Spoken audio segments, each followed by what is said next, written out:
stories. Fleetwood Mac. No, they were Janet Jackson and Paula Abdul. You're That's That's kidding. nice. okay. That makes me Oh, so happy. I wish I saw that.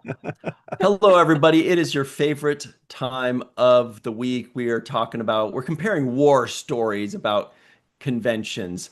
We're talking about like Nirvana and Slipknot and Megadeth and Janet Jackson and Paul Concerts. Abdul.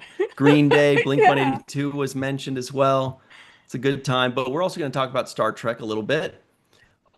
Check this out. Whoa, Unification is the winner of 9 Telly Awards. I should say, guess how many Telly Awards they won. So Uh-oh. stay tuned to find that out. Also, Peter Day passes away. A lot of people know him as a very prolific Star Trek author. He's from Starfleet Academy. Also, is Starfleet Academy? Yeah. Just kidding. That's YA stands for young adult. Young adult. Yeah. Is it for young adults? Is it for kids? Is it for people that like to say yeah? We got a lot Yeah. to talk about today. Also, we have some Yeah. major sports news. We have some John Orkilla. Is he talking about what I'm thinking about? No, but we also have some big wrestling news that John Orkilla brought. People It's must be kind of sad ecstatic in wrestling the news, live right? chat about all this. Hey, we have a Sure. very special guest today. Back of the head of Screen Rant, John Orkiola. Hello, hello, everybody. What do you want to talk about? I don't know, but that's Cody Rhodes in the house, That's apparently. right. That's right. Um, where did you get that shirt? That's a cool one. I like it. It says Paramount Yeah. Plus on the sleeve. Oh yeah, this they sent this for Star Trek Discoveries last season. This is from Paramount. So this is like a little it's got a Discovery thing. So a little athletic zip-up shirt. Yeah. Does it have anything on the back? Probably. I think the Discovery logo is in the back. I'm not sure if you can see it. Oh, it's Oh, yeah, got yeah, some yeah. We words. got a tiny whiff of it. Yeah. And Does it Melissa smell is like Teen also Spirit? here. You don't have to turn around, Melissa. Oh, In but fact, oh, Ace of Base would ask you not to. oh, It's a good song. I don't want you seeing me cry. Hi. All right. Something like I can't Yeah, get it. it's better when I they don't sing it. get it. The Matt Boardman is also here. I see what Uh, kind of day it is. I know, I know. It's been what a mess already. The Matt Boardman is wearing the coolest stem bolt and chill shirt with Jake and Nog on it. Yeah, yeah. Melissa is wearing her favorite, the Bozeman Phoenixes baseball shirt, because everybody knows it's baseball season. Get your very own Bozeman Phoenixes shirt or stem bolt and chill shirt at the Star Trek and Chill online store at the link in the description box below. Click that link, get your favorite shirt in your very own style, color, and size. Hello to Joel, Joshua, May in the May area. Ninoti. Is it Ninoti or Ninote or Ninote? What is it? Tell us how to pronounce your name, please. And we're guaranteed to remember next time. Hello to Amanda Stevenson, Rookie of the Year, Redshirt Bob, Linda Anderegg. Bob D, did we say? Dave Gregory, great actor. And everybody else, Lucia Raz out in Brazil, Badger. Oh, actually, we should talk about that video you made, Matt. We'll talk about that later too. That was freaking awesome. We want to Ooh, hear a little behind the scenes. yeah. But everybody, make sure you like this video, subscribe to the channel, hit the bell icon for notifications. If you're listening in, give us a 5-star rating and a nice review. We'd really appreciate that. Let's talk about Star Woo-hoo, Trek right after sports and baby. wrestling. Talk about No. you and me. Let's Oh, talk that's about all the good things. Everybody. Salt and pepper? yeah, salt and pepper. Let's talk about sex. Let's talk Let's about da talk da da da da da da about da. Da. Trek. Yeah, very good. We've done that one. All right, here it comes. Hey, Virtual TrekCon's own friend, Carlos Baena, tweets out or posts, I think it's posts now, honored that Star Trek Unification received 9 awards at the 46th Annual Telly Awards, including directing, editing, scoring, sound, cinematography, production design, and others. Congratulations to our phenomenal team behind it, dedicated to my parents wherever they are. Aw. Oh, So cool. So, John, as the resident Star Trek expert at ScreenRant.com, what can you tell us about Unification? You know, when you first saw it, we all know where we were when we saw it. We're like, whoa, probably in front of our computer. Were you blown away? What was the situation? How did you feel about it? well, I mean, I saw it the day it was released. I remember that. I remember being incredibly impressed by just how visually stunning it was, and also how profoundly emotional it was. I I believe it was Sam Witwer who played Yeah. Kirk in the video, who said that when it was pitched to him, it was because there was a hole in Star Trek that this movie wanted to fill, which is that Spock and Kirk never saw each other again after Star Trek Six. So this did a really nice job. And funny enough, I just watched this a couple of weeks ago. My little Star Trek gang and I get together like once a month to watch the Star Trek movies. We watched Star Trek Six, and then we felt like this was the right way to follow it up. Wow. So Oh. Yeah. Nice. What about you, the Matt? I mean, you've definitely had your fingers deep into groups like this and people that do side projects and independent films and things like that. How do you feel this ranks amongst those, amongst the I new would horizons of the world? I would say that this is like if you wanted to give it like a game rating, right? This is like your AAA game, right? Like this is big time, right? Because it's not an official production. It's not being done by CBS or Paramount, but in terms of somebody who is a group of people who are fans of Star Trek getting together and making something of this caliber. Like this is top tier, right? I mean, this is a one shot off the top shelf, right? So, um, yeah, it's just to me it's fantastic. It has a lot of heart, and like John said, I mean, it's emotional. If we haven't Yeah. seen these two together in a very long time, and obviously that's physically not possible anymore because Leonard's no longer with us. So yeah, I don't know. I just enjoyed everything about this. and just to kind of Hey, jump on that a little bit, yeah. it feels like a fan film, a very elaborately, beautifully made fan film, but they're more than fans. Dave Blass did production design for this. A lot of top tier Star Trek people. Robin Curtis is in it, and William Shatner's in it. He helped portray Kirk. So I mean, this was a top level production all around, even if it's not by Paramount or CBS officially. Mhm. Yeah. Hey, Well, by the and I think way, it, John Orchiola, your pals that you just interviewed with, Trek Culture, are in the live chat. They say Yes, hello. yeah, Trek Culture. I did their podcast this morning, which I think drops Yeah. tomorrow. What a fun time! Or this morning, or as they say in Ireland, this evening. This evening, yes, talking Star Trek with the Irish lads. Yeah. Anyway, sorry, you were saying, Matt?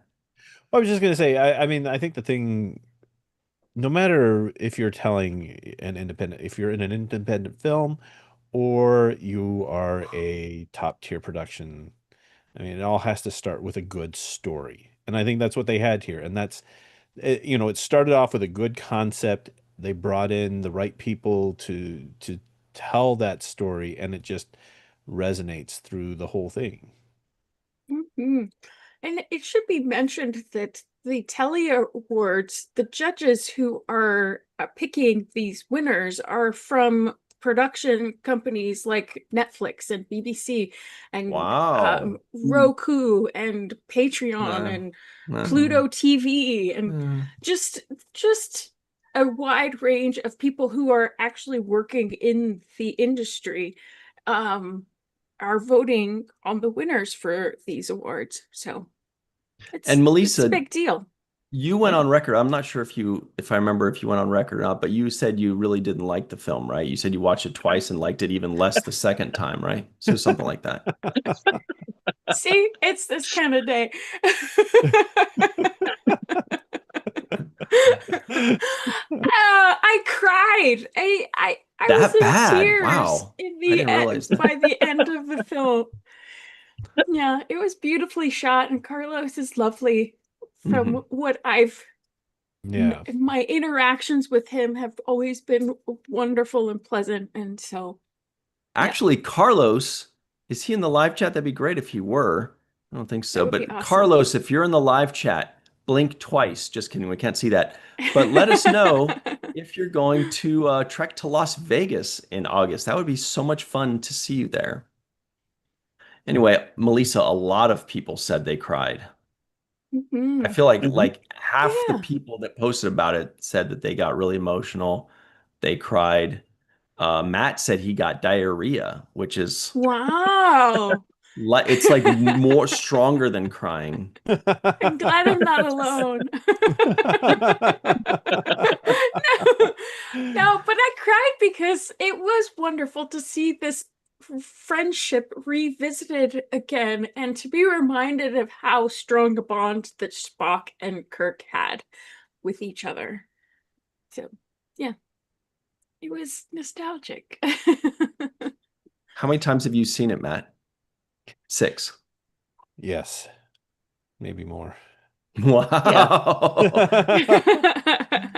Well, it's fun to go through, and I maybe you guys do the same thing, but once you've done something creative, right, it changes how you watch movies and television, and so as soon as I started doing visual effects, I started looking at the sets and like, okay, Yeah. if I were to model that, it would look like this, da da da, and in this case, I'm watching it just to kind of see how they turned Sam into Shatner's Kirk, and Mm. to look at the Mhm. sets and to I don't know, just you just watch it to soak it all in and kind of marvel at the workmanship of it. If I can plug a different podcast, Sam Witwer Oh, did 2 different interviews with Katie Sackhoff on her show Oh, about yeah. unification. what's her So show there's called? the Sackhoff Show on YouTube. So yeah, you can check that out. So he goes very, very in depth into all the behind the scenes process of shooting unification, playing Kirk, all that fun stuff. Hmm. Hmm. How many times did you watch it, John? Oh, 3. probably half a dozen times. I had to watch it a bunch of Wow. times for work to write about it. So Mm. I went through it and pulled up all the Easter eggs and all that stuff. So I had to basically go through it frame by frame. And then yeah, like I said, the last time I watched it was a couple weeks ago. So yeah, I'd probably say, like Matt, safe bet to say 6 times. Melissa, you've watched it 1 time. And then diarrhea.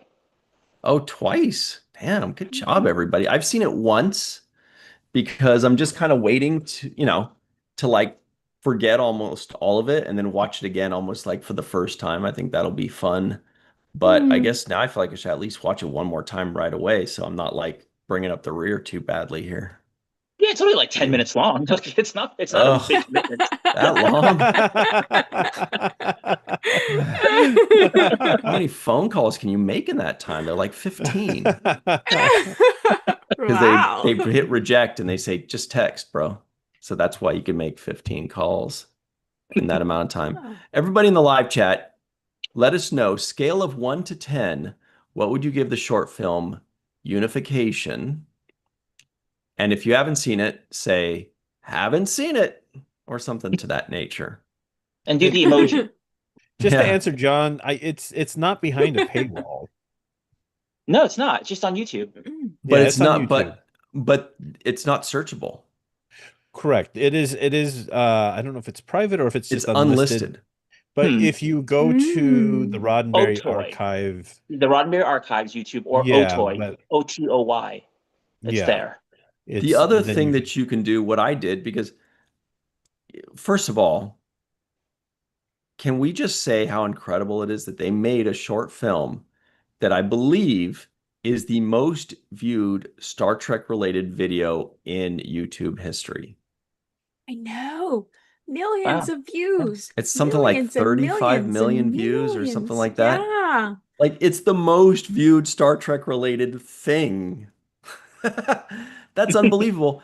And it's not public or searchable. So it's 100% 100% word of mouth. It's 100% people sending it to other people or putting it in an article or talking about it or sticking it in the live chat link, which I should do. But the way I found it when I wanted to take a look at it was I had to just, at first I did a search and it was like review. And I was like, oh, that's right. It's not listed. So I just went and just Googled it. I just Googled Star Trek Unification. And I think like one of the many articles popped up. There's Trek Movie, there's Screen Rant, of course. There's a whole bunch.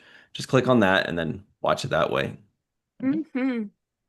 Yeah, I mean, Yeah. Otoys right now, it is, let's see, I just went to it. It is sitting at 28,507,884 views in 6 months. Incredible.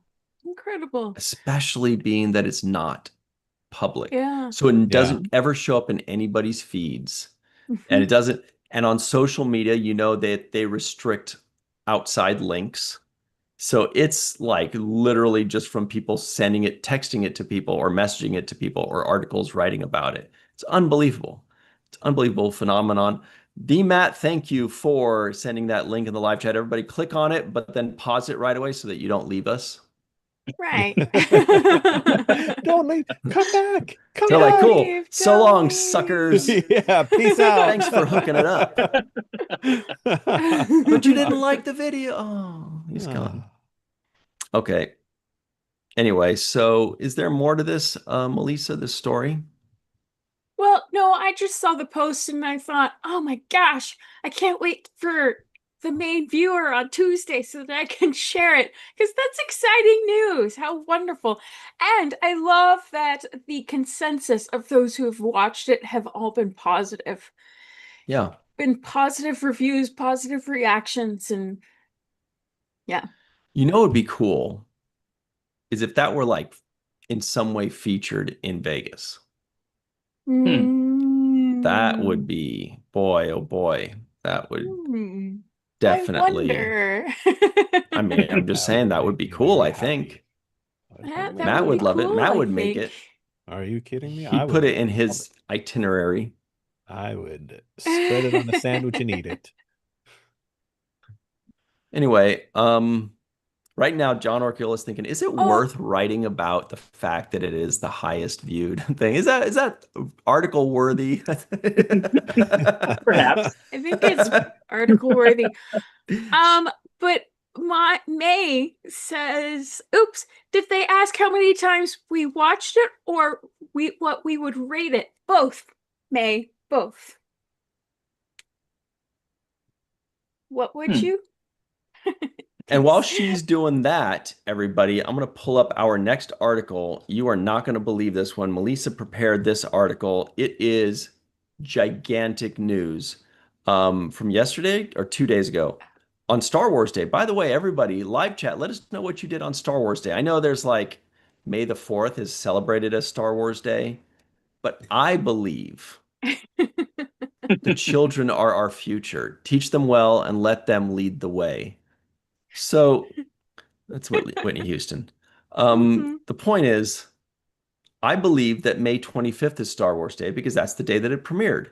If we're going to celebrate Star Trek Day on September 8th, 1966, then Star Wars Day is May 25th, 1977. Star Wars turned 48 2 days ago. Anyway, so everybody, let us know. Did you celebrate? I don't know. I didn't. I should have. I wanted to. I thought about Star Wars. Anyway, so let us know, you Star Wars fans. I love Star Wars. But this is even bigger news than that. And here it is, Melissa. What? CBSSports.com. Yes. USA huge Hockey news. wins gold at the World Championships for the first time since 1933, blanking Switzerland 1-0 in overtime. USA is the world champion of hockey. Yeah. That's huge news. Since 1933. That's that was and then the Great Depression hit. I hope there's not like a I hope it doesn't continue. I hope that's not a gun hand in hand. I don't know. Anyway, that's just really big, cool news. It also leads you down like a rabbit hole of looking how they figure out the divisions and stuff like that. Like, certain desert countries are like in the 4th division because they don't have snow and stuff like that. But Mhm. anyway, really cool. Lucy, come on now. Congratulations. And great job, Switzerland, for getting 2nd place. You guys have great chocolate. Yeah, I love their chocolate. What do you guys think is the best thing Switzerland has? Chocolate, banks, watches, or cheese? Don't forget Oh knives. man, Hmm. you have Knives, good one. Woo, Swiss Army. Oh, thank you, man. I was like, I bet I'm forgetting some. That's a good one. Yeah. Man, they got a lockdown on a few things. Mm. I would say What about chocolate. what about the Swiss? What about the Swiss I was Guard? gonna You know the say Swiss Guard. chocolate as well. Uh-huh. What about Swiss Miss? The Mm. chocolate. Oh, Swiss The Miss. chocolate powder, How right? you doing? I do love that Powdery and chocolate chocolatey. powder. Yeah. And I like when it's just coated in milk and then you get that chocolatey powdery bubble and then you eat the bubble and then you kind of cough in the powder, but it tastes so good going down while you're coughing and swallowing at the same time. Still talking about chocolate, right? Yeah. Yes. I've had that before too. We've all done that. I love it. Foz Rotten says chocolate drink. Yum. Anansi the spider says Swiss women. I think you mean Swiss Miss. Amanda Stevenson agrees with Matt. Knives. Lucia says all of them. Linda Anderegg says cheese, but she would probably say cheese to like any question. We'd be like, "What's your favorite French thing?" Cheese. What's your favorite Italian thing? Cheese. Cheese is pretty fantastic, but I think Cheese. I like Swiss chocolate more than I like Swiss cheese. Me too. John, do you have any thoughts on Switzerland? Or are you waiting for us to move on? Well, No, I I enjoy. was thinking about this. I think they're the Swiss Guard. You know the Swiss Guard? They're Yeah. in Rome and the Vatican, but they wear the really weird, elaborate costumes. Where you know what I'm talking about? Have you ever seen the Da Vinci Yeah, Code? yeah, Or yeah. Yeah. where they look ridiculous, but they're actually like all incredibly trained killers. Like they're like you do not want to fuck with Cool. them. Even they look absurd. Like it's the dumbest costume from like the 1500s, but they will massacre you. No, not in that outfit. That's silly. Test them, Ryan. Test them. It's like those British guys with the big hat that go like they look like a nutcracker Yeah. or whatever. Right. Yeah. That's silly. Anyway, all right, so let's move on to the next item because people are like, all right, you guys get 44 seconds to talk about sports and then you got to move on. So we did. Mm. So up next, oh, this is a fun one. Here is an article by, oh wait, let me take a quicker look. Ooh. Okay. So, oh, actually, what a coincidence. This is from screenrant.com. Uh-oh. It's written by our friend, John Orchiola. John Urquiola. All 5 Strange New Worlds love stories must end before Star Trek, the original series. Wow, that's a good point because none of them are going on No. in the original series.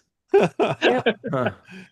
Yep. So what do we have, John? We have Spock and Chapel, and Chapel, Spock and T'Pring, La'an La'an and Kirk, Pike and Battelle, and Chapel and Corby. I think Roger it Corby. was the list. Mhm.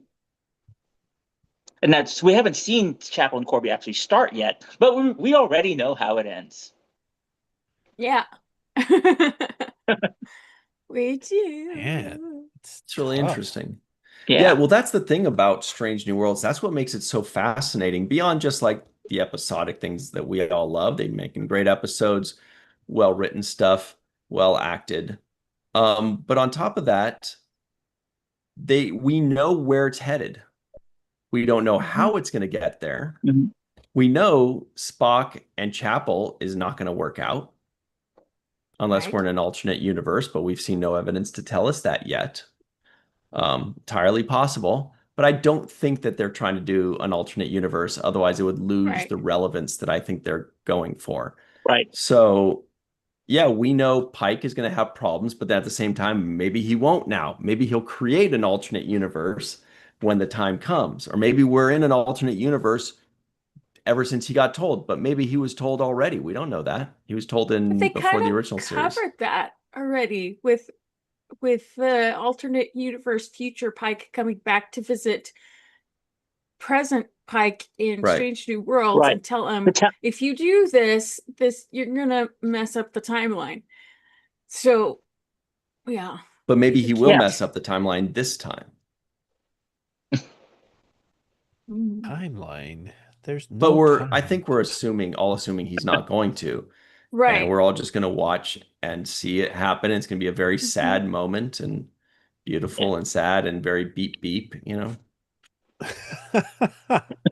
Well, I wonder, do we get to that? Like, is that how they finish the show? Is we have some sort of like post-credit scene where that actually happens to him, and like leave everybody with kind of a sad note, or do we No. do we If I had to let guess, I would say that's like the second to last or last episode. And the last thing we see is Kirk assuming command of the Enterprise. That's my guess. Mhm. See, you know, it's funny. I was always kind of unclear about that in the original series. I assumed Kirk just naturally became a captain of the Enterprise, and then afterward, Pike got injured because he was doing that heroic thing with the cadets. Could be. And Strange New Worlds kind of twists that now, where it's like, well, it seems like he gives up the Enterprise because he gets hurt, and he knows it's going to happen, and Kirk is the guy handpicked to take it over. But so I'm interested how it's going to play out, because now, you know, these different options are in play in terms of how that story actually unfolds. I mean, it's perfectly possible. We just assume, yeah. yeah. I don't know. So these relationships, if you had to guess, John Orkula, you wrote this thing. I did. I don't remember it. Which Yes. relationship will end first and which will end second? Well, I mean, let's see. T'Pring's already kind of technically over, unless they bring her back. That's why I already said done. which one's gonna be second, because I was like, the first one's too Yeah. easy. Right. But didn't they kind of end La'an and Kirk already too? Sort of, yeah. I mean, that seems like, you know, Kirk saying, "Hey, I've got a girlfriend, she's pregnant," and that's kind of like that left it there. But I mean, Yeah. I don't know. Will season 3 act on this? I mean, Kirk is coming back, so that it's a hanging thread. The feelings are still there. They were both very clear that they did have an attraction, even though, like, you know, Kirk was like, "No, this isn't going to happen." Then Chapel and Spock, I mean, that was left off where her breaking up with him, she's going to go on this archaeological fellowship, but then, you know, he saved her life, and now they're, you know, what's going to happen with that? Because that's also I mean, kind can of she unfinished. really break up with him after he saves her life? That would be Well, so rude. It's finished but unfinished, you know? Yeah. I mean, they're broken up. You can't be beholden to people just because. If they save your life? Yeah, but if I broke up with somebody and then she saves my life, I'd be like, I mean, I guess we could hang out again a little bit. I mean, that doesn't mean throw him a bone. I out saved your life. I'll send you a few. But that doesn't mean memes or that you have emojis every to now and then. marry the person, Right? And she's got to meet Roger Corby. Mhm. And I have a thing with Kirk and La'an. That because we know that Carol and Kirk don't stay together. So who's to say that La'an and Kirk don't have something going on during that time when they split, when they go their separate ways? Correct. We also know Kirk and Carol don't work out. So, and then we don't know if Batel even lives past the season premiere. She's been at death's door for 2 years now. I know. I know, man.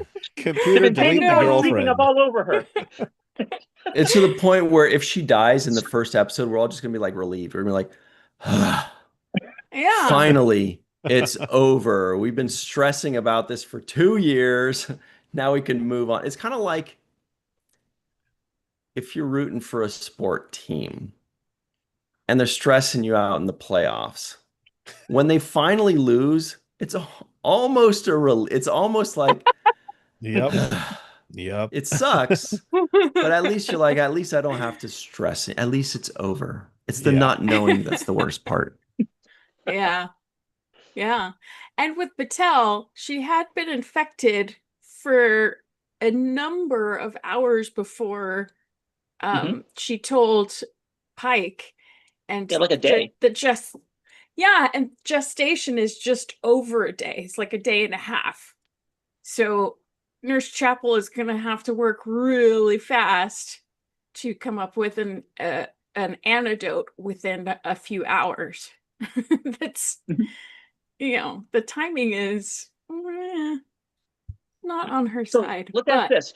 Is there one relationship that you would like to see continue among all the love stories in space going on the Enterprise right now? Anybody? I'd love to submit, if we're allowed to, a new one that I'd like to go on. ooh, okay. Like, what about, for example, number one and Mbenga, for example. Interesting. Because we don't know if it didn't go anywhere. For all we know, she was just transferred, but they stayed together, right? Mm-hmm. So there's a lot of these theoretical relationships that we don't know, maybe Pike and La'an.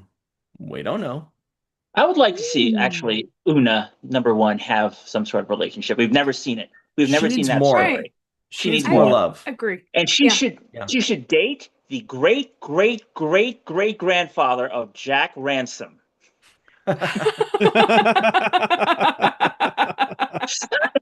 Played by who? By Gary O'Connor. That would be awesome. That's brilliant. I love They could do that. it, right? Why not? I can't place my finger on it. Yeah. That's a good one. I think that Una needs more love too. She needs more story time. Yeah, Una definitely. Gata Davida. Yeah, Mhm. I just feel like for me, I was most excited about new characters. Una's not a new character, but practically, La'an Right. is a new character. Mbenga isn't a new character, but practically we didn't see him a ton. Yeah. The ones that we didn't see a ton, like, all those other guys. So Chapel, maybe a little bit, but Pike, we don't necessarily need it. I mean, we've seen him, in JJ movies, for God's sakes. We've seen him here and there. We've seen Uhura. We've seen Spock more than anything I've ever seen in my life. Right, you can't get away from this guy. He's everywhere. Who else? I mean, I still want to see Scotty, of course, but we don't need to hyper focus on that. Hemmer was cool. Yeah. I do think we need more Una though. Yeah, definitely. Me too. Why is that? Why have we not gotten as many stories with her? I'll tell you, I've got an answer. Because we've only had 20 episodes. It feels like we should have a ton, but we've only had 20 episodes. So everybody's only had 1 or 2 episodes. I mean, what's your name? Mortega's kind of had an episode in the second season, but certainly not in the first. Una had 1 or 2, maybe, right? Yeah. La'an's had a couple. Una's big story. And one of the reasons why Una hasn't had that much of a spotlight is that Una's big story for the season 1 was hiding her true self. So Right. It really was kind of like a long build up to her revealing that she's Illyrian and then going to being court-martialed for it. But yeah, it's funny, at Comic-Con last year, I actually posed this very question to Akiva Goldsman and Henry Alonzo Myers. And their answer was basically Ryan's answer. We only have 20 episodes and we have a massive cast service. Yeah. It's amazing because we forget that because it doesn't feel like it's only been 20 episodes. But No. that's it. Everybody gets one episode at most per season, basically. Even Kirk got, he got his, going back to the past or whatever it was with Yeah. La'an, right? Mhm. Sam Kirk might get an episode. That'd be cool. I'd like to know more about Sam Kirk. John Mhm. likes him. John knows him well. I do like him. I do know him well. I'm a big Sam Kirk fan. Hmm. Anyway, live chat. Everybody in the live chat, give us 3 characters in Strange New Worlds that you would like to see more of. Maybe you've already seen a lot, but you want to see more. Maybe you haven't seen much, Could also be like just minor characters. Doesn't have to be the main characters, right? Like or because adults. Right. Yeah. top of my list would be Cybok because I want to know what happened with that. Yeah. Right.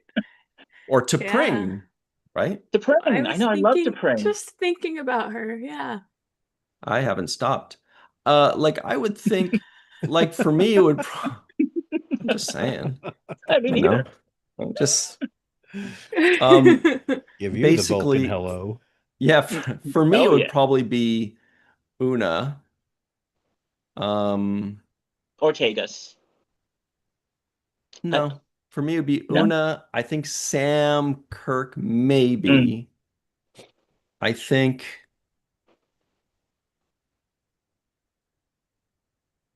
I don't know. It's tough because I feel like everybody's gotten a good amount of love. Nobody's been totally left out.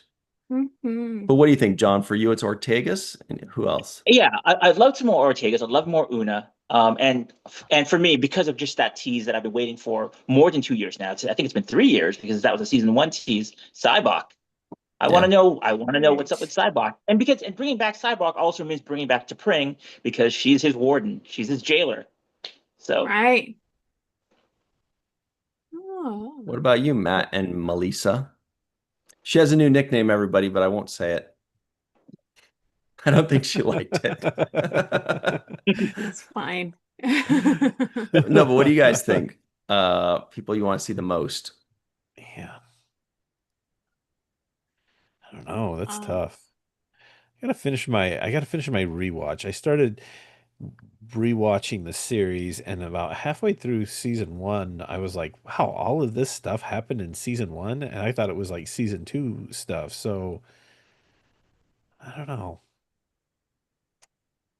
I think, yeah, I'd like to see a little bit more Ortegas, and have her do something beyond flying a ship, or, I mean, I know in season Yeah. 2 we got her wanting to go on that mission, right? Let me fly the shuttle for this thing, but I don't know, have her branch out, do something that's more than just piloting related.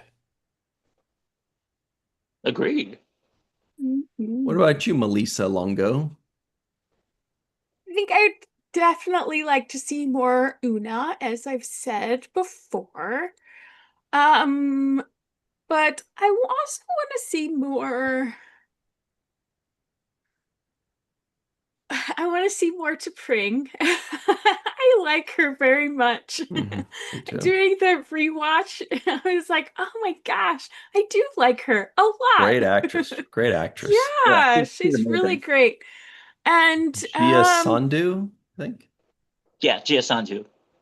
hmm, and Lovely I interview also.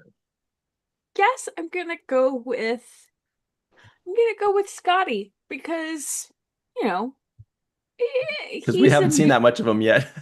Yeah. No, we haven't seen much of him yet. He just got introduced 2 years ago in the last episode.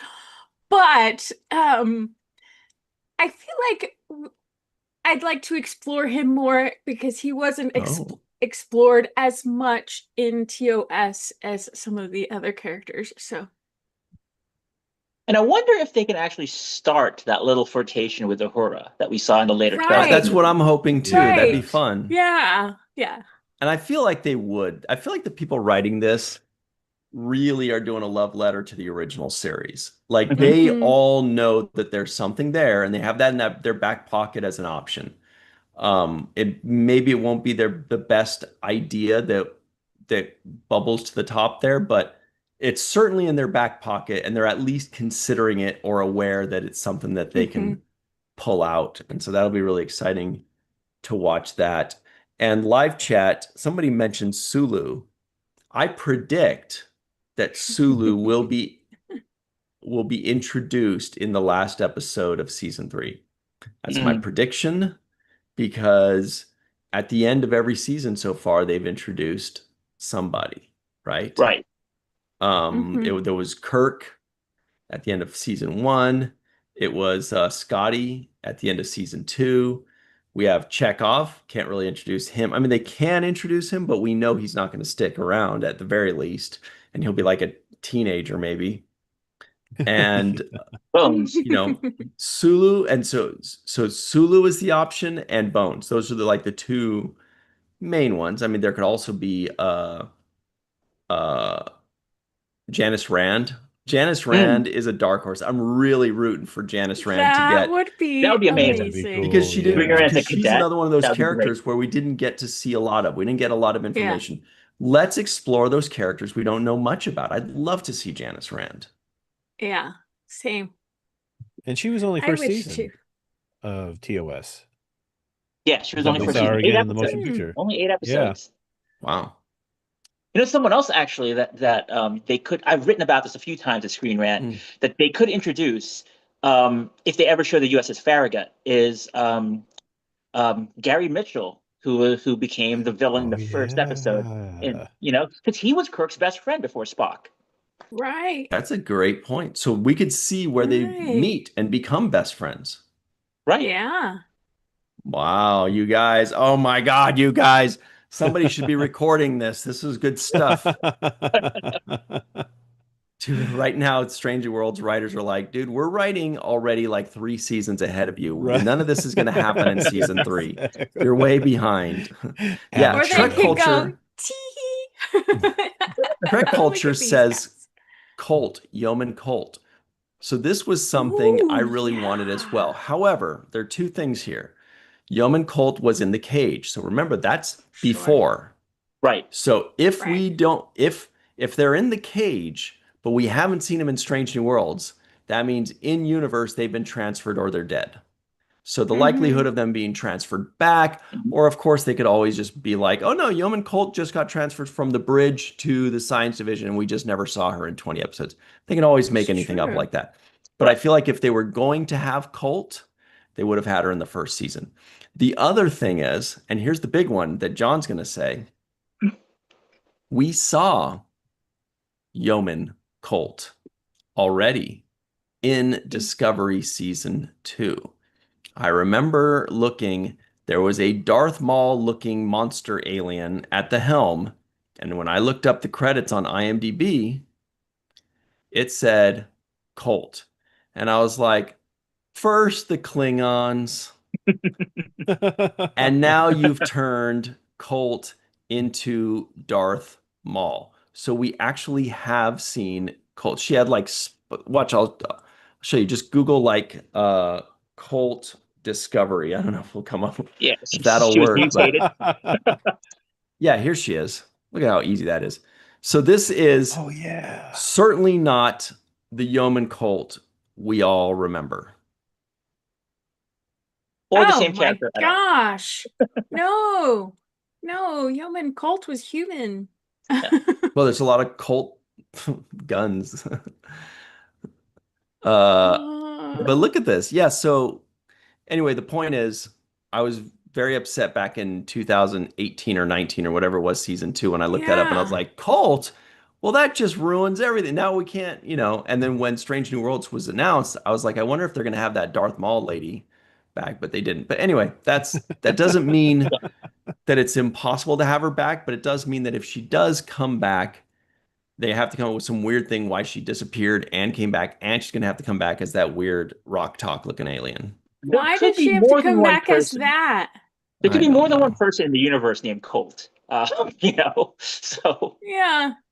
That's a Well, good point. They can make a joke interesting. and just say, hey, well, no, because we've seen her in the cage. Sorry, Melissa, go ahead. Well, Trek culture makes a good point. They could use the actor that they had in the Otoy shorts. That's Right. what I was just going to mention, is that they Mhm. had Yeoman Colt in the Otoy Yeah. shorts.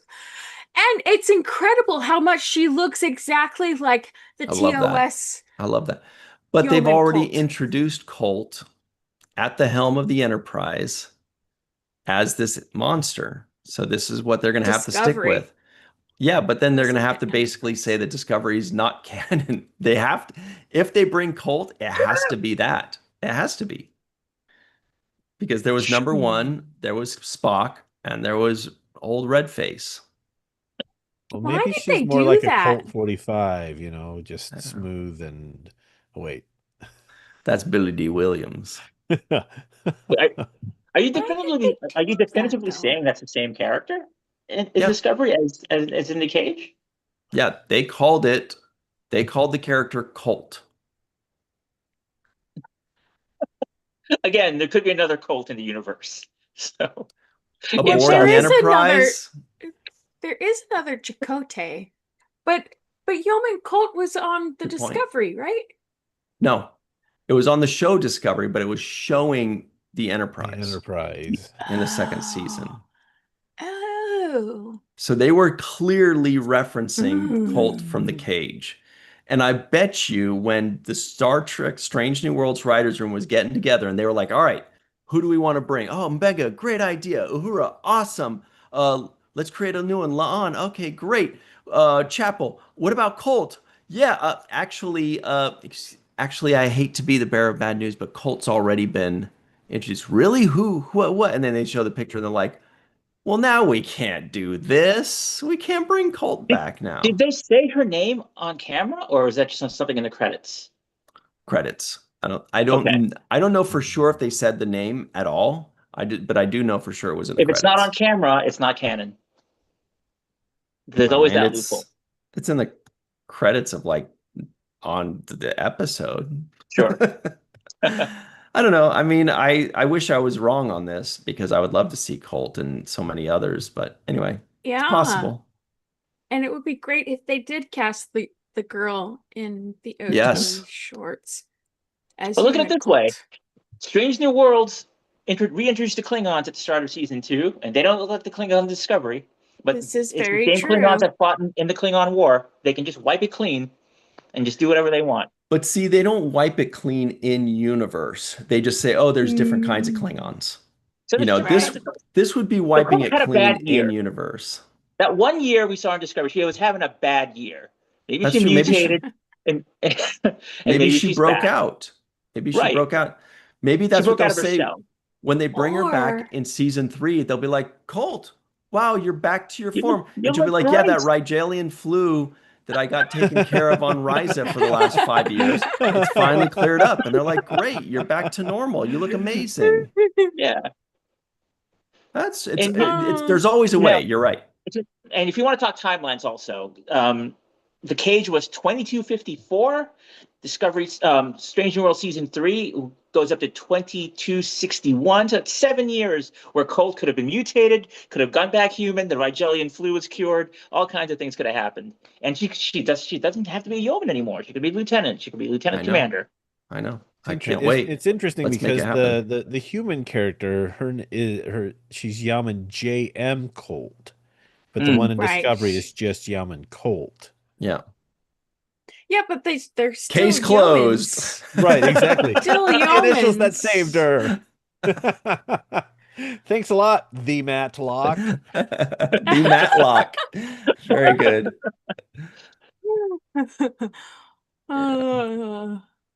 Anyway, Wow. thanks a lot, Trek Culture. Trek Culture is going back home being like, I totally derailed their show for like 40 minutes. All I said was one 4-letter word, and they got out of commission. They were lost. Now he's gonna be like, next time he shows up, he's gonna be like, Ric Flair. And that's it. We're gonna be like, oh, let's talk about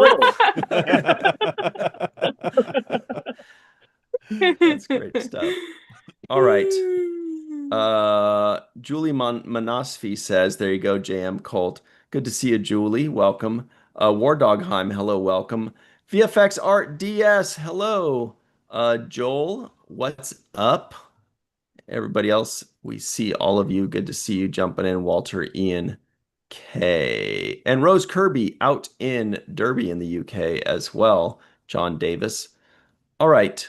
Herbert Turner, who says, couldn't they do a Tasha Yar thing with Colt? What does that mean? I don't know, but I guess just like Kill figure her? out a Maybe way to kill bring her? her back in subsequent Have an episodes. Armis kill her? Have Armis kill her. Anyway, Yeah. all right, well, let's get back into the news here. That was good stuff, though, John Orkila. Good subject matter, good topic. Now, this next item up for bid is from our friends over at Trek Movie. Oh my God. How many pop-ups just hit me? I know. Woo-wee! I barely used this. All right, well, what I'm going to do is I'm going to go like this. I know. Melissa's like, I know, I had to deal with it earlier today when I was looking these up. Yeah, All there right. were some swear words. Oh. Can you tell us what we're looking at and what the article by Trek Movie is about? I can tell you guys the title is Interview. Oh, it's an interview. Carice Brooks and Bella Shepard on why Star Trek Starfleet Academy is not a YA show. Well, so what you were looking at right before, was the faces of Carice Brooks and Bella Shepard. That photo was taken on the red carpet at Universal Fan Fest opening night back in April. Very nice. Trek Movie was on the red carpet, doing red carpet interviews.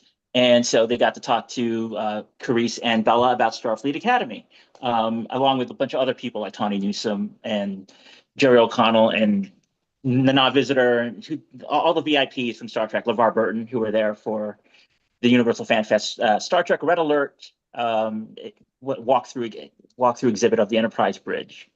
So what this interview is about was basically just talking about the tone of Starfleet Academy, whether or not it is a YA show, because it is primarily about young people who are late teens, early 20s in college, and kind of doing that Star Trek vibe, where it's basically like a Star Trek college show. But is it, so the questioning was basically like, trying to assuage the fears of whether or not it's a YA show. Is it like a CW show? Is it with a Star Trek scene on it?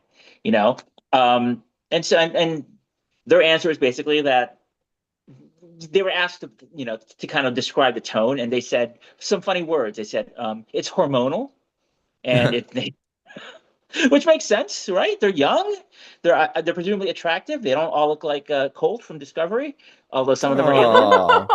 I happen to know that Colt is considered quite a hottie on her home world of Greknar. Some Clearasil might help that. Wow. So there's a lot going on, but they also talk about how there are Easter eggs, and there are lots of throwbacks and callbacks to the vast expanse of Star Trek. So there'll be a lot for longtime fans to get into, while also following a new perspective on Star Trek, which is basically, younger people who are in the academy learning how to become Starfleet officers, which is a little bit before Lower Decks, when Lower Decks began. Lower Decks was about the ensigns. Most of them were new to the Cerritos, starting up in their first assignment. So this is a little bit before that. They're still in the academy. They want that big assignment. They want that starship.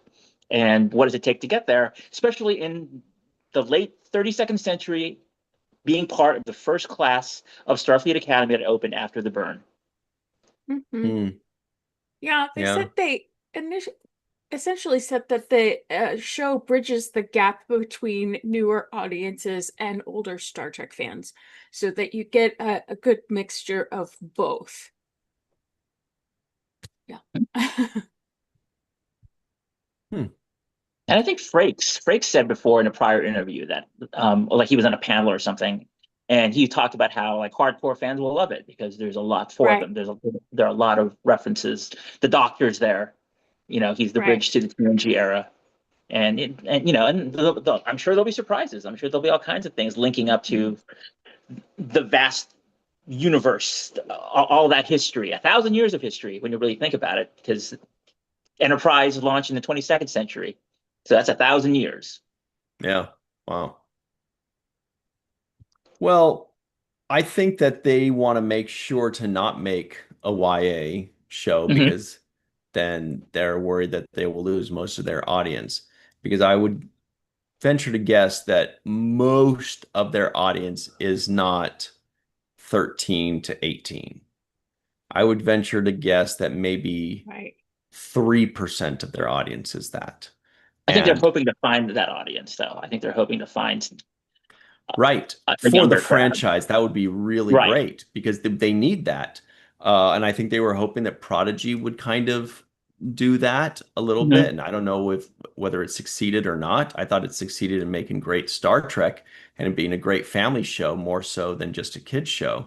And so I think this is going to do a similar thing where they're saying like it's not just a kids show or a YA show, it's for Right. everybody. Yeah. Everybody can enjoy it. There's still going to be Star Trek in it, so you're still Mm-hmm. going to love it. Right. Yeah. We did talk about this this morning at Trek Culture in a very similar vein where, we all love Prodigy. We all think it's amazing. It's a fantastic show. It's incredible Star Trek. But because it's animated, because it's about young characters, it got pigeonholed as a kid's show. And that Yeah, was it's kind of not. unavoidable. Yeah, it's not at all. If you experience Prodigy, if you sit down and watch it, you understand. It's Mhm. just brilliant storytelling. It's like watching Toy Story or watching any type of classic Pixar film. It's not just for kids, but it got Mm-hmm. pigeonholed as that. Right. John Right. Arquilla, you are on record saying that Prodigy is top 12 Star Trek series in your opinion. I remember you I saying rank it that. higher than Jenny Johnson ranks DS9 Ouch. for What were that you saying, callback. Melissa? Sorry, Jenny. Nah. I was gonna say that I think the success of Starfleet Academy will come from how they market it because I feel like they kind of did Prodigy a disservice in marketing it as a kids show instead of a family show. So if they Totally. market Starfleet Academy in a way that appeals to the broad spectrum of viewers, then it will be far more successful. But they also have to market it because there wasn't a whole lot of marketing for Prodigy either. So, yeah, Mhm. market it more, market it more. Just like Strange New Worlds this season, there's not a whole lot of marketing out there for Strange New Worlds season 3. And I think they're doing a disservice to all of the shows that they don't promote. Speaking of promote, I just got some kind of spam message. You ever get those weird spam messages where you're like, how'd you get my email? How'd you get my phone number? How'd you get? And you're just like, what is this? So I'm not going to say this thing's name so they don't get free advertising, but it says, hi, I am the assistant of blank. I am very presumptuous to disturb you. We sincerely invite you to join our club for 2 months of free guidance today. Today we especially prepare a high quality stock for everyone. This week you can achieve. I don't even know what is this AI. These aren't real sentences.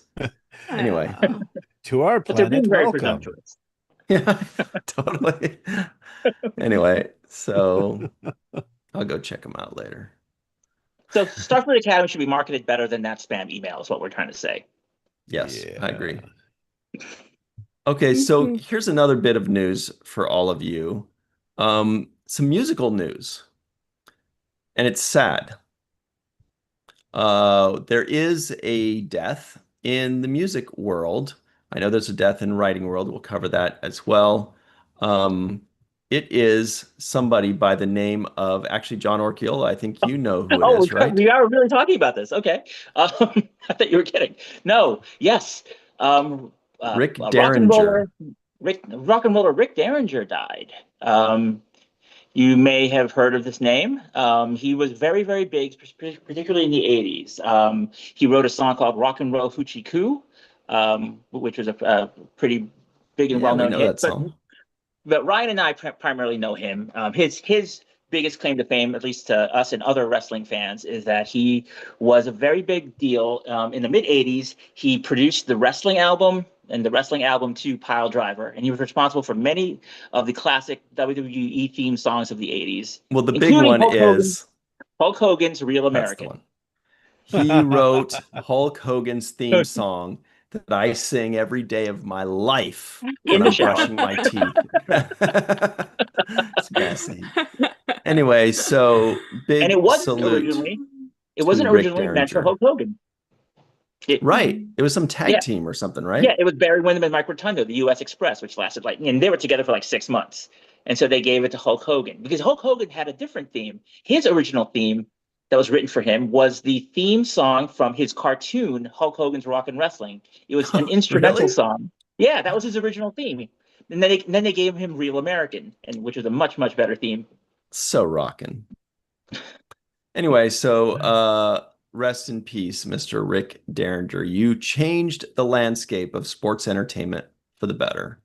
Mhm. Okay, up next. It's not funny, it's very true. Yeah. Collider.com. Check this out, everybody. Collider.com. Aw. Peter David dead at 68. I did not know about Miguel O'Hara, co-creator and comic book legend. Miguel O'Hara is Spider-Man 2099. I see. No wonder I hadn't heard of that one. I was like, I don't know about this one. I know about Yeah, Peter it's a David. weird headline. It's a weird headline. It But is yes, Yeah. a weird headline. Yeah. Peter So David died, let's is really what we're trying to say. let's talk about Peter David. He's one of the most prolific authors of Star Trek, right? Yeah, he's a legend, not just for Novels. Star Trek on novels, but also for comic books. He had a legendary run on the Incredible Hulk. He's the reason why Aquaman has a hook for a hand, and he has the wild blonde hair, and he looks like King Arthur. Peter David revamped him in the 90s to make him more popular, and it worked. So he did a lot of amazing stuff for Marvel and DC over the years. But yes, he also wrote amazing Star Trek novels. Vendetta, the giant novel, if I remember that, it was like the sequel to Best of Both Worlds. And he wrote Imzadi about Riker and Troy's past. And then he cool. also, he wrote Star Trek New Frontier, a whole series of novels that were very, very popular. Which are fantastic. I just started rereading them this past weekend after he passed. Just kind of honor his career. His books included Mhm. titles in the original series, Next Generation, Deep Space Nine, New Frontier, Starfleet Academy, and Mirror Universe, including Imzadi. So he's already written something for Starfleet Academy. Oh, it's probably No, it's old. yeah, that's right. Vendetta, Imzadi, IQ, like Iborg, that's cool. Q squared. Q and Law, I guess he liked Q. Then there's one called Before Dishonor. It looks like it's The Wharf, right? a 7 of 9 kind of book. I mean, it looks like that's her on the cover. Star Trek Gateways, What Lay Beyond. Star Trek New Frontier, of course. Star Trek The Captain's Daughter with Sulu. Mhm. Wow, so many. Wow, it goes on forever. Oh, and apparently, we also talked about Trek culture. He co-wrote James Doohan's autobiography. Is that right? Yeah, I forgot what it's titled. James Doohan's autobiography. Let's Google that.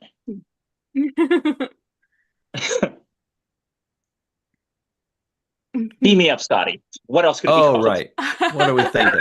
Either that or giving her all My she's mind got. blanked. Yeah. What does Scotty say?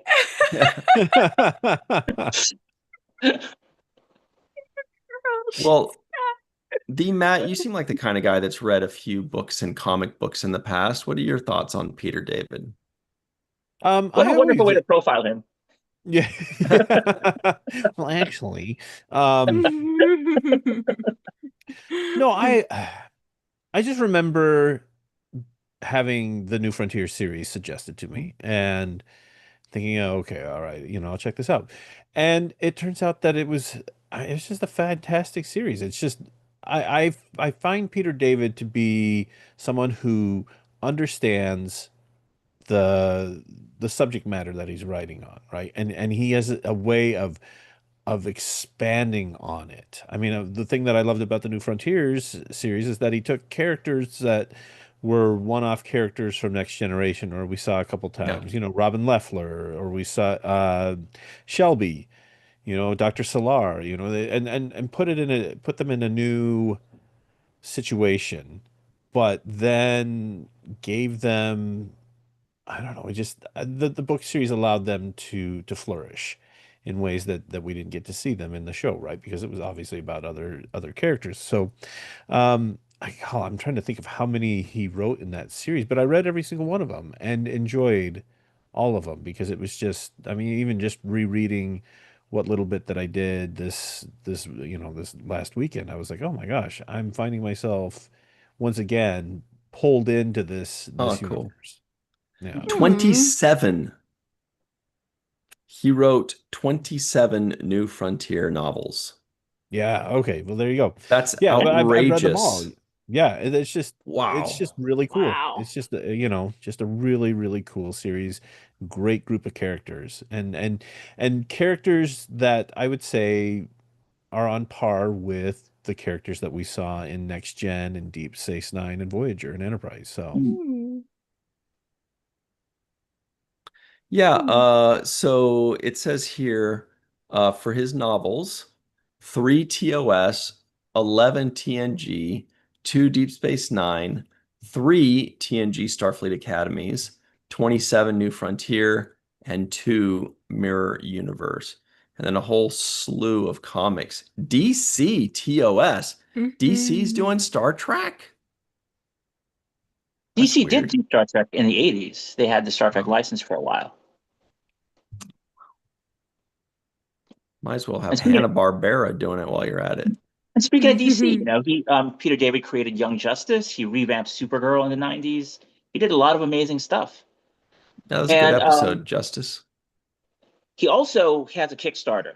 His family has a Kickstarter for their medical expenses because apparently, his health problems were very severe, and he was hospitalized for quite a while, and the expenses Oh. are astronomical. So there is a Kickstarter available if you want to help out his family for the expenses, just because healthcare in Kickstarter, America not GoFundMe? it might be a GoFundMe. You're right, GoFundMe. I'm Some sorry. kind of crowdfund. Okay. Yeah, it's a We'll crowdfunding find thing. it. Okay, we'll find it. Thanks. All right. Live chat, let us know. Have you read any Peter David novels? Have you read a million like Matt? I can't keep up with that. I see Michael Jan Friedman being mentioned in the live chat as well. All right. Dead Purple 7 is in the live chat. She likes her new Valkyries shirt. She's their number one fan. Trek All Culture right. also says that Marvel published Trek 2. Oh, that's right. More recently. Yeah. Anyway, they're our no Gold Key condolences comics. to the Peter Gold David Key. family. Yeah. So here's another news item that you may enjoy, everybody. These guys always know how to catch us with these catchy titles. This one is from ScreenRant.com. John Urquiola wrote this one. 6 awesome ways Star Trek's Nurse Chapel surprised me on Strange New World. Oh, this is a fun one. I love it when we have like 6 different ways that Spock wore his sideburns in season 1 or something, or ranking Spock's sideburns from episode. That's a great idea. But I got that. I'm inspired by you, John. So tell us about this one. How did she surprise you? Oh, well, I was thinking about Chapel, specifically Jess Bush's version of Chapel, and how far that character had come, because I think I had watched the original series episode with Roger Corby, and I remember just thinking about it, like, wow, this character is so far beyond what Majel Barrett was given to play in the 1960s, and so I did a little Strange New Worlds rewatch of some major Chapel episodes, and she's done some amazing stuff just in these 20 episodes of seasons 1 and 2.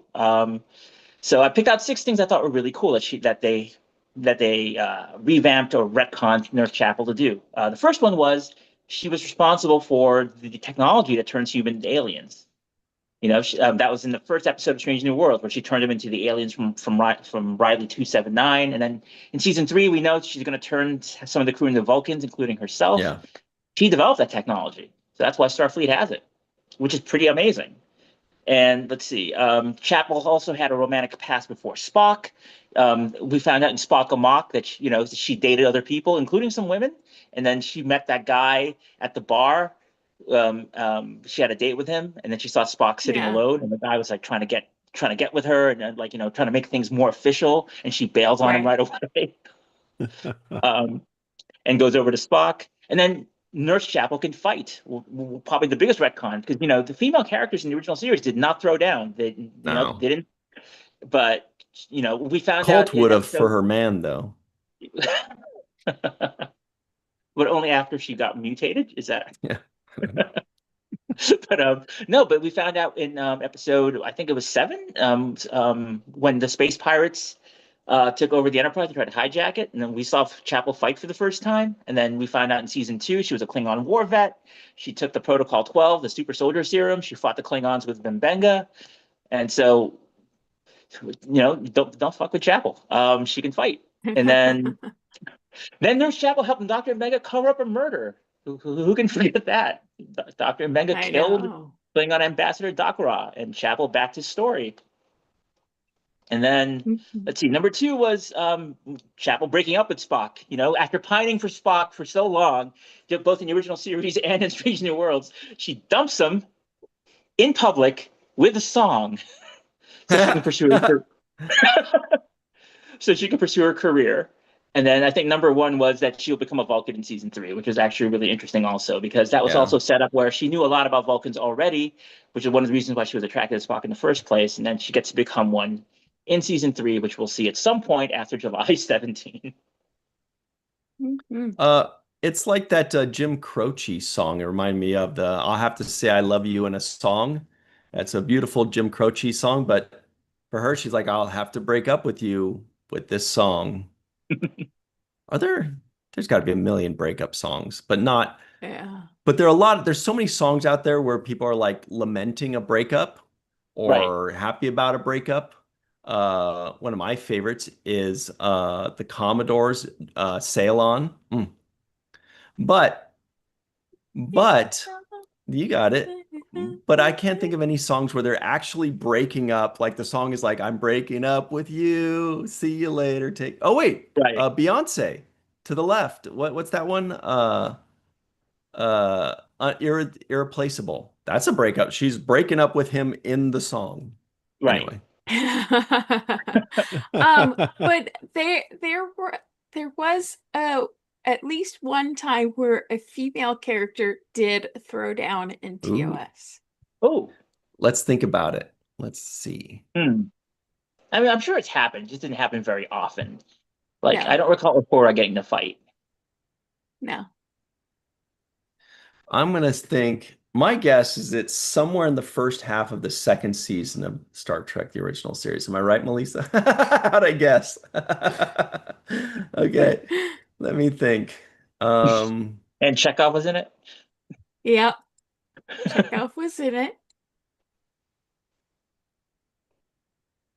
Yeah, I don't remember. What is it? You remember when they were on the planet where they had the innocent people who didn't know how to make out, and then she was making out with Chekhov, and then there was a fight that ensued, and she punched some dude. Ooh, And it was surprising because they didn't do that very often with the women. I was like, oh my gosh, she held her own. she did. She was fighting with the dudes. Yeah. Good knowledge. The Apple, Walter Ian K says. Apple. Yes. The Apple. Yes. Yeah. The Apple. That was like that planet looked like just everybody on the planet looked like somebody we all know in Oompa current Loompas? times. Oh. Kinda. Anyway, well, that's a great article, Mr. John Orchiola. Check this out, everybody. Oh, all right. Okay, wait. Let's look at we gotta show this one because StarTrek.com, everybody knows, has no pop-ups. So we love them to death. Genesis of Unimatrix Zero. There are 2 Star Trek episode titles in this title. Yes, there are. For the 25th anniversary, the story's creator gives insight on how the Voyager tale came to be. Yeah. Interesting. Everybody, you could It's a read. Yeah. It's a fun one. Yeah, it's a fun article. Mike Sussman talks about his pitch to the powers that be in the writer's room and how much he loved Star Trek going into being a writer. And he talks about his pitch and the specs that he provided for Unimatrix Zero. It's really an interesting read. It's fascinating. So, and it's taken from his blog that he posted many years ago. So, Oh, nice. Yeah. Beautiful.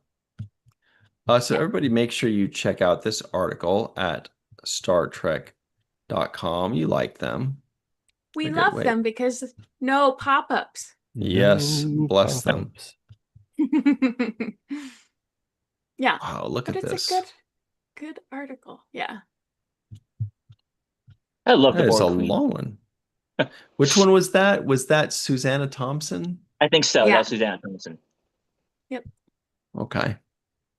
Anyway, always good stuff with them. So here's one that you guys may enjoy. Oh dear.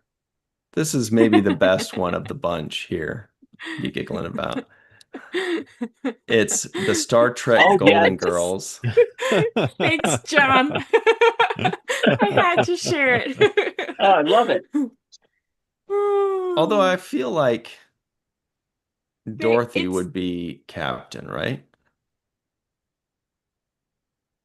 Yeah. Well, that she's in gold. Yeah, they both are, but it seems like she's sitting in the captain's seat. Yeah. Well, yeah, but Sophia was bossy of Dorothy. Yeah, She Sophia strikes was, me as a fleet admiral. yeah. She was definitely the one that. And if you've Yeah, there was- seen these, they're everywhere. There's some Seinfeld ones. Yeah, There's a bunch The of Office, shows that The Office, yeah. Game of Thrones. Oh, there's a Game of Thrones one. Yeah, Yeah, they're fun. But There's the Golden Girls a lot one of really fun stood ones. out. Mhm. Yeah. Let me see. Yeah, that one Instagram link has like a dozen different Yeah. TV show casts in Star Trek uniforms. Wow. And it makes you Yeah. realize the original series uniforms work on almost anybody. Like those uniforms just look good. Yeah, they do. I like the Seinfeld one myself. That was a good one. They are fun. There's How I Met Jenny Your would Mother. be like, show us. it's my Jenny. Since she's not here. Show us. Wow. This is cool. I haven't watched Game of Thrones in a while since it ended. Yeah, Yeah, it looks really cool. it does. Is that supposed to be Sean Boromir? Bean. No, yeah, Yeah. that's Yeah, that's They've Sean got Bean. him. It's definitely AI. because Yeah. some of the Definitely AI, facials are Yeah. He off. looks. Look at Arya, this. He Arya's remind me face of. looks so goofy. But this guy looks a little bit almost like Lorca in a way, or something. Like I don't. Or does he remind Yeah, me? it's I the don't know. great Sean It's like a Bean. Lorca bean. Yeah. Like this definitely looks like Lorca Bean. Daenerys. Yeah. Yes. Yeah. She looks like Smeagol. I forgot this lady's name, but she was great. precious? Oh, this is Jamie Lannister. This Jamie is Lannister, Yeah. Sansa. Sansa, Sansa. right? Jon Snow. Snow. You know nothing, Tyrion. Jon Guy. Snow. That's cool. Good bunch. Yeah.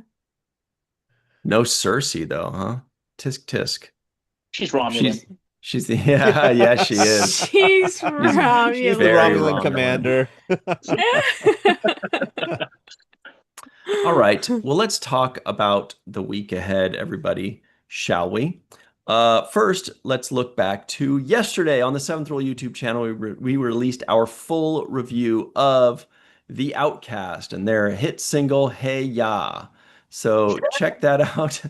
Everybody's favorite Next Generation episode, The Outcast. That's a good one. Kind of weird, but definitely good.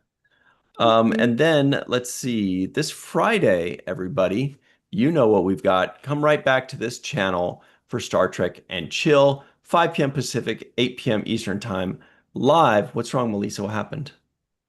I forgot what body part we were doing on Friday. Does anybody remember? I thought it was the third butt, wasn't it? Was it the third butt? Yeah, kind of. It was like think of it as Total Recall butt. Okay, the Okay. third butt. Oh yeah, it was the third butt. We're parting the cheeks. Anyway.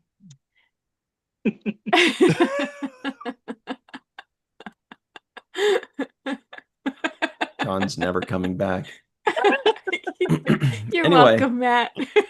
So this Friday at 5 p.m. Pacific, 8 p.m. Eastern Time on the virtual TrekCon YouTube channel. Join us for Star Trek and Chill. We're not going to be giggling like on this. We're going to be very serious. We're going to be very chill. We're going to talk about Star Trek, and you're going to love it. We're not going to talk about sports or wrestling or music or any other side tracks. Maybe. Yeah, no Golden Girls, just Star Trek. So that's this Friday. Then on Sunday at 9 a.m. Pacific, 12 p.m. Eastern Time on the Seventh Rule YouTube channel. Where are we? Oh, we have our first segment review of Imaginary Friend. Remember that one? Imaginary Friend. Isabella. That's Ryan's the one. favorite. Oh yeah. Oh well, is it my favorite? Then the following Monday, 6 days from now, 6 p.m. Pacific, 9 p.m. Eastern Time, we have Cause and Effect, our full review of Cause and Effect on the Seventh Rule YouTube channel. So stay tuned for all of that stuff. Also, in less than 2 months, we'll be reviewing all of Strange New Worlds. Hooray! It's going to be a lot of fun. John, have you watched the screeners yet? Am I allowed to say this? Yeah. Yes, I have. Okay. I don't know. Are we? I don't know. Are we? I can't. Well, I can't. yes. I would imagine you'd be able to say you've watched them, but Yes, I watched them. Not Yes, not I be have able to watched Tell us talk what's in specific. 'em. Yeah, exactly. Right. That's what it is. Yeah. Right. Okay. Well, then yes, I have watched them. I've watched them haven't. a few times. I haven't seen any of them once. It's just sitting there. But I will. I'm going to watch them tonight. Tonight, all of them, all 5? I've been saying that for 5 days. I don't know. I'm trying to. Anyway, that's really cool. We're really looking forward to your reviews on that, John, because you always make really good reviews on these to get people's appetites whetted. Can you tell everybody where they can find you and your goodies online, John? Sure. Screen Rant is where Star Trek stuff is found. I am on Threads, Blue Sky, Instagram as @Back of the Head. Good stuff. What about yourself, the Matt? Well, you can find me here on Tuesdays because I like hanging out Yeah. with cool people, because then it makes me feel cool. And then sometimes in the comments and Facebook, and then check out my YouTube channel, and then also my art station if you like cool Star Trek art. Nice. And everybody, you can find me online at RyanTGHusk. Once again, that's at RyanTGHusk or just virtual. What are you laughing about, Melissa? What's happening? You forgot her. Oh, I'm sorry. I was making a Seventh Rule note on my.